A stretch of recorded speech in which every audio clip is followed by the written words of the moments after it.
ಕರದಂಟು ಮಾಡಿದ್ರು. ಕರದಂಟು ತಾಯಿ ಕರದಂಟು ಮಾಡಿದ್ಲು. ಇವ ಕಿಶದ ಇಟ್ಕೊಂಡು ಬಂದ ನಿಂಗಪ್ಪ. ಹಿಂಗೆ ತಿನ್ಕೊಂತ ಬಂದ. ಎಲ್ಲ ಹುಡುಗರು ನನಗೆ ಕೊಡು ನನಗೆ ಕೊಡು ನನಗೆ ಕೊಡು ಅಂತ ಹುಡುಗರೆಲ್ಲ ಕೇಳಿದ್ವಿ. ಇಲ್ಲ, ಕೊಡದ ಇಟ್ಟಿತ್ತು ಕರದಂಟು.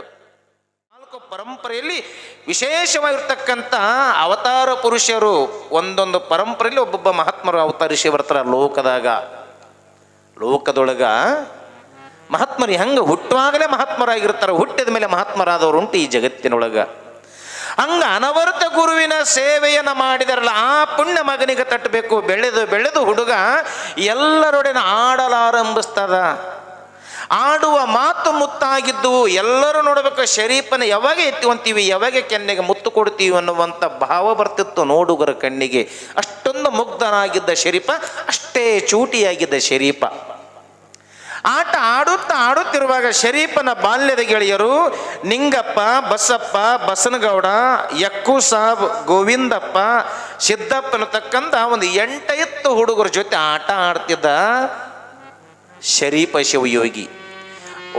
ಬಾಲ್ಯದ ಗೆಳೆಯರೊಡನೆ ಆಟ ಆಡುತ್ತಿರುವಾಗ ಒಂದು ದಿವಸ ನಿಂಗಪ್ಪ ಅನ್ನವ ಕರದಂಟು ಮಾಡಿದ್ರು. ಕರದಂಟು ತಾಯಿ ಕರದಂಟು ಮಾಡಿದ್ಲು. ಇವ ಕಿಶದ ಇಟ್ಕೊಂಡು ಬಂದ ನಿಂಗಪ್ಪ. ಹಿಂಗೆ ತಿನ್ಕೊಂತ ಬಂದ. ಎಲ್ಲ ಹುಡುಗರು ನನಗೆ ಕೊಡು ನನಗೆ ಕೊಡು ನನಗೆ ಕೊಡು ಅಂತ ಹುಡುಗರೆಲ್ಲ ಕೇಳಿದ್ವಿ. ಇಲ್ಲ, ಕೊಡದ ಇಟ್ಟಿತ್ತು ಕರದಂಟು. ಸ್ವಲ್ಪ ಇತ್ತು, ನಾನಾ ತಿಂದಿ ನೋಡಂತ ಅದನ್ನೆಲ್ಲ ಬಾಯಿಗೆ ಇಟ್ಕೊಂಡು ಮಂಗ್ಯನ ಬಾಯಿ ಮಾಡಿದೆ. ಹಿಂಗೆ ಇಟ್ಕೊಂತಲ್ಲ ಸ್ವಾಟ್ಯಾಗ ಮಂಗ್ಯ ಇಟ್ಕೊಂಡ. ಎಲ್ಲ ಹುಡುಗರು ನಮಗೆ ಕೊಡಬಿಟ್ಟು ನೀವು ಒಬ್ಬನ ತಿಂದಿಯಲ್ಲ, ಆಯ್ತು ನೋಡಮ್ ತಗ ಅಂತ ತಿಳ್ಕೊಂಡು ಹುಡುಗರ ಆಟ. ಆ ಸಮಯಕ್ಕೆ ಶರೀಫ್ ಅಂತಾನೆ, ಅವ ನಿಂಗ ಬಾಯಿಗೆ ಇಟ್ಕೊಂಡವನೋ, ನಿಮಗೇನೇ ಬೇಕು ಬರ್ರಿ ನಾನು ಕೊಡ್ತೀನಿ ಅಂತಾನ. ನಾನು ಕೊಡ್ತೀನಿ ಬರ್ರಿ ಅಂದಾಗ ಶರೀಫ ಏನು ಕೊಡ್ತಿದ್ದಿ, ನಿಮಗೆ ಏನೇನೇ ಬೇಕು? ನಮಗೆ ಒಬ್ಬ ಎಳ್ಳುಂಡಿ ಅಂದ, ಒಬ್ಬ ಶೇಂಗಾ ಉಂಡಿ ಅಂತಾನ, ಒಬ್ಬ ಬೇಸನ್ ಉಂಡಿ ಅಂದ. ಆಯಿತು ಕೊಡ್ತೀನಿ ಅಂತ ತಿಳ್ಕೊಂಡು ಕೇವಲ 5-6 ವರ್ಷದ ಮಗುವಾಗಿರುವಂಥ ಶರೀಫ ಕಿಶೆದೊಳಗೆ ಕೈ ಹಾಕ್ತಾನೆ. ನಿನಗೆ ಯಾವ ಉಂಡಿ ಬೇಕು? ನನ್ನ ಶೇಂಗಾ ಉಂಡಿ ತಗೋ. ನೋಡ್ರಿ ವಿಚಿತ್ರವಾದ ಲೀಲೆ. ಶೇಂಗಾ ಉಂಡಿ ಬೇಕಾ? ಯಾರು ಏನು ಕೇಳ್ತಾರ ಬೇಡಿದ್ದನ್ನು ಕೊಡತಕ್ಕಂಥ ಶಕ್ತಿಯನ್ನು ಹೊಂದಿದ್ದ 5-6 ವರ್ಷದ ಬಾಲಕನಾಗಿರುವಂಥ ಶರೀಫ ಶಿವಯೋಗಿ. ಇದನ್ನೆಲ್ಲ ನೋಡಿದ ಗೆಳೆಯರು ಆಶ್ಚರ್ಯಚಕಿತರಾಗ್ತಾರ. ಚಳಕಾಪುರದೊಳಗ ಎಳ್ಳ ಅಮಾವಾಸ್ಯೆ. ಸಿದ್ಧಾರೂಢನ ಬೆನ್ನ ಹತ್ತಿದ್ದು ಎಲ್ಲ ಹುಡುಗರು. ನಮಗೆ ಎಳ್ಳು ಬೇಕಂದಾಗ ಸಿದ್ಧಾರೂಢರ ತಾಯಿ ದೇವಮಲ್ಲಮ್ಮ ಮಣ್ಣಿನ ಮಡಿಕೆಯೊಳಗ ನೆಲವು ಅಂತ ಬರ್ತಿದ್ದು. ಅವಾಗೆಲ್ಲ ನೆಲವು ಅಂತ ಬರ್ತಿದ್ದು ಒಕ್ಕಲಿಗರ ಮನೆಗೆ. ಈಗೂ ಕೆಲವೊಂದು ಹಳ್ಳ್ಯಾಗ ಅದಾವ ನೆಲವು ಅಂತೇಳಿ. ಆ ನೆಲುವಿನ ಆ ಮಡಿಕೆ ತುಂಬ ಎಳ್ಳು ಹಾಕಿ ನೆಲವು ಮ್ಯಾಲೆ ಕಟ್ಟಾಳ. ಮ್ಯಾಲೆ ಕಟ್ಟಿದಾಗ ಸಿದ್ಧಾರೂಢನಿಗೆ ಎಳ್ಳು ಬೇಕಾಗದ. ಎಳ್ಳು ಬಂದ. ಚೀಲದ ಮೇಲೆ ಚೀಲ ಅದ್ರ ಮೇಲೆ ಹತ್ತಿದ. ನಿಲುಕಲಿಲ್ಲ. 5-6 ಹುಡುಗರು ಹಿಂದೆ ಬಂದವ. ಒಂದು ಕಟ್ಟಿಗೆ ತಗೊಂಡು ಪಟ್ ಅಂತ ಹಿಂಗೆ ಹೊಡಿತಾನ. ಹೊಡೆದಾಗ ಅವೆಲ್ಲ ಎಳ್ಳು ಬಿಡುತ್ತವ. ಎಳ್ಳು ಬಿದ್ರ ಇಡೀ ಆ ಮನೆ ತುಂಬ ಎಳ್ಳಾಗ್ತವ. ಸಿದ್ಧಾರೂಢ ಇರೋದು ಸಣ್ಣ ಮಡಿಕೆ.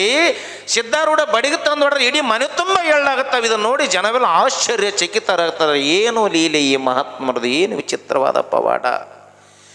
ದೇವಮಲ್ಲಮ್ಮ ಬಂದು ನೋಡ್ತಾಳೆ, ಆಶ್ಚರ್ಯವಾಗ್ತದ. ಇರದ ಸಣ್ಣ ಮಡಿಕೆ ತುಂಬ ಇರುವಂಥ ಎಳ್ಳು ಮನೆ ತುಂಬ ಆಗ್ಯವಲ್ಲ ಸಿದ್ಧ, ಏನಪ್ಪ ನಿನ್ನ ಲೀಲೆ ಅಂತಾಳ ತಾಯಿ. ಮಹಾತ್ಮರ ಲೀಲೆಗಳೇ ಬಲು ವಿಚಿತ್ರವಾಗಿರ್ತಾವ. ಅವರ ಪ್ರಪಂಚವೇ ಬೇರೆಯಾಗಿರ್ತದ. ಅವರ ಲೀಲೆಯೇ ಬಲು ವಿಚಿತ್ರ ಲೋಕದೊಳಗ.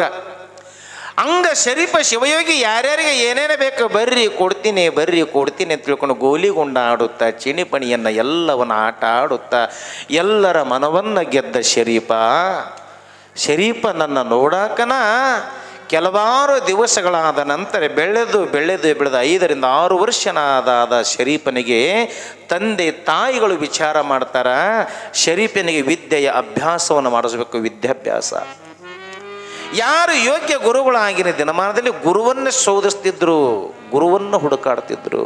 ಯೋಗ್ಯ ಗುರು ಬೇಕಲ್ಲ, ಯೋಗ್ಯ ಗುರುಗಳನ್ನು ಯೋಗ್ಯವಾದ ಗುರುಗಳು ಬೇಕಂತ ತಿಳ್ಕೊಂಡು ಚಿಂತನವನ್ನು ಮಾಡುತ್ತಿರುವಂಥ ಸಂದರ್ಭದೊಳಗ ಕಳಸದ ಗುರು ಗೋವಿಂದ ಭಟ್ರು ನೇರವಾಗಿ ಯಾವುದೋ ಒಂದು ಕಾರ್ಯ ನಿಮಿತ್ತವಾಗಿ ಶಿಶುನಾಳಕ್ಕೆ ಬರ್ತಾರ. ಶಿಶುನಾಳಕ್ಕೆ ಬಂದ ಸಮಯದೊಳಗ ಮನೆ ಮುಂದೆ ಅಂಗಳದಾಗ ಎಲ್ಲ ಹುಡುಗರು ಆಡಕತ್ತಿದ್ದು. ಶರೀಫ ಬಹಳ ಚೂಟಿಯಾಗಿದ್ದು, ನೋಡಿದ್ರೆ ಮಾತಾಡಿಸ್ಬೇಕು. ಕೆಲವೊಬ್ಬರ ಮುಖಭಾವ ಹಂಗಿರ್ತದ, ಕೆಲವೊಬ್ಬರ ಮುಖ ನೋಡಿದ್ರೆ ಅವ್ರನ್ನ ಮಾತಾಡಿಸ್ಬೇಕು. ಅವ್ರ ಪರಿಚಯ ಇರಲಿ ಇರದೇ ಇರಲಿ, ಅದು ಏನೋ ಒಂದು ಆಯಸ್ಕಾಂತ ಒಂದು ಶಕ್ತಿ ಇರ್ತದ. ಕೆಲವೊಬ್ಬರು ನೋಡ್ರೆ ಮಾತಾಡಿಸ್ಬೇಕು, ಕೆಲವೊಬ್ಬರು ನೋಡ್ರೆ ಮುಖ ಮುರಿಬೇಕು. ಕೆಲವೊಂದು ಮುಖನೂ ಹಂಗ ಇರ್ತಾವ. ಏನು ಬೇಡ ನಿನಗೆ, ಬಂಗಾರ ಬೇಡ, ಬೆಳ್ಳಿ ಬೇಡ, ವಜ್ರ ಬೇಡ, ಮುಖದಲ್ಲಿ ಸ್ವಲ್ಪ ನಗು ಮುಖ ಇದ್ರೆ ಸಾಕು. ನಗು ಮುಖ ಇರಬೇಕಂತ. ಯಾವಾಗ ಕೆಲವೊಂದು ಏನಿಲ್ಲ ಮಾರಿ ಶೆಟ್ ಹಿಂಗ ಇರ್ತಾವ. ಏನ ಮುಖದಲ್ಲಿ ನಗು ಇರಬೇಕು. ಬಡತನ ಸಿರಿತನ ಮುಖ್ಯವಲ್ಲ, ಮುಖದಲ್ಲಿ ನಗು ಇರಬೇಕು, ಒಳ್ಳೆ ಮನಸ್ಸಿರಬೇಕು. ಭಗವಂತ ನಿನಗೆ ಒಲಿತಾನ. ಕೆಲವೊಂದಿಗೆ ಏನೇನಿಲ್ಲ, ಸುಮ್ಮನೆ ದುರಹಂಕಾರ. ಸೌಕಾರಿದ್ದ ಒಂದು ಊರಾಗ, ಸೌಕಾರ ಇರುವ ಕಾಲಕ್ಕೆ ಎಲ್ಲರೂ ದೊಡ್ಡ ಸೌಕಾರ ಅಂದ್ರೆ ಮಾತಾಡ್ಸಾರ. ನೋಡ್ರಿ, ಮತ್ತೇನ್ರಿ ಸೌಕಾರ ಆರಾಮಿದ್ದೀರಾ ಅಂದ್ರೆ ಇವ ಆರಾಮಿದ್ದೀನಿ. ಮತ್ತೇನ್ರಿ ಸೌಕಾರ ಘಮ್ ಅಂತಿರಲ್ಲ, ಏನು ಹಚ್ಕೊಂಡು ಸ್ನಾನ ಮಾಡ್ತೀರಿ? ಬಾಗಲಕ್ಕೆಂಡು ಹಿಂಗ. ಮತ್ತೇನ್ರಿ ಸೌಕಾರ ಊಟ ಆತನ? ಯಾಕ ಆಗಿಲ್ಲ ಅಂದ್ರೆ ಸಿದ್ದರಾಮಯ್ಯನ ಅಕ್ಕಿ ತಂದಾಕ್ತೇನೆ ಮನೆಗೆ. ಹಿಂಗ ಮಾತಾಡವ. ಮತ್ತೇನ್ರಿ ಸೌಕಾರ ಆರಾಮಿದಿರಲ್ಲ? ಈಗ ದೌಖಾನೆ ಕರ್ಕೊಂಡು ಹೋಗ್ತೇನೆ ನನ್ನ. ನಮಸ್ಕಾರ ಅಂದ್ರೆ ನಮಸ್ಕಾರ ಅಂತಿದ್ದಿಲ್ಲ ಸೌಕಾರದು. ಬೇಸರ ಆಗಿತ್ತು. ಬರೀ ಗಂಟು ಮಾರಿ, ಕೆಲವೊಂದು ಮಾರಿ ಗಂಟು ಮಾರಿ ಹಿಂಗ ಸುಖನ ಇಲ್ಲ, ಬರೀ ಗಂಟು ಮಾರಿ. ಅಕ್ಕಿ ಹೋಗ್ಬೇಕು. ಯಾವ ಊರಕ್ಕೆ ಯಾವ ಹತ್ತಿ ಅಡ್ಡಿ ಮಕ್ಕಳ ಆಟ ಅಂತಿರೋದಕ್ಕೆ ಎತ್ತೆಂಬೋಗ ತಂಗಿ ಹೋಗ ಯಾವ ಅಕ್ಕ ನೀಕೆ ನೋಡು. ಸಮಾಧಾನ ಮಾಡಿ ಅವು ಅಕ್ಕಿಗೆ.